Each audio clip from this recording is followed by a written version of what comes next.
Hello parents, आइए मिलिए हमारे लिटिल वॉरियर से। 5 महीने में ही हो गए हैं, 300 ग्राम के ही है। इनकी मम्मी हमारे पास जब आई थी, उनके पेट में इतना दर्द हो रहा था कि ना वो खड़ी हो पा रही थी, ना वो लेट पा रही थी। जब हमने इमरजेंसी में जांच करी तो पता चला कि उसकी बच्चेदानी फट गई थी और बच्चा बाहर पेट में आ गया था। अब ऐसा हुआ क्यों? इनके मम्मी के पहले 3 ऑपरेशन हो चुके थे।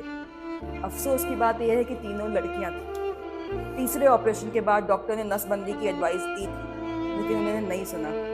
अगल बगल के लोगों के तानों के कारण गांव वाले ताने मारते रहे, ससुराल वाले ताने मारते रहे कि लड़का नहीं पैदा कर पाई, चौथी बार कोशिश कर लोगी तो क्या ही हो जाएगा। इस चक्कर में उन्होंने चौथी बार कोशिश की और नतीजा आपके सामने है।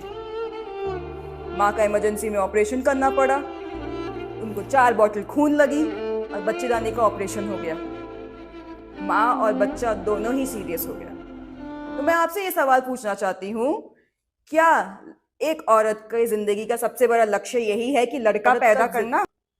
जिसको लड़के नहीं है उस औरत की जिंदगी का कोई इंपॉर्टेंस नहीं है क्या?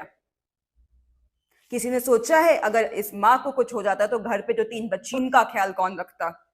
सोच बदलिए, क्योंकि देखिए, हम लोग कहते हैं 2 ऑपरेशन हो गया वही बहुत है। तीसरे ऑपरेशन में रिस्क बढ़ जाता है और चौथे में तो बहुत ज्यादा रिस्क हो जाता है, क्योंकि जब जब हम बच्चेदानी पे चीरा लगाते हैं तब तब बच्चेदानी कमजोर हो जाती है, और जहाँ चीरा लगता है और अगर वहां पे बच्चे का प्रेशर ज्यादा पड़ा तो वो चीरा फटने के चांसेस रहते हैं।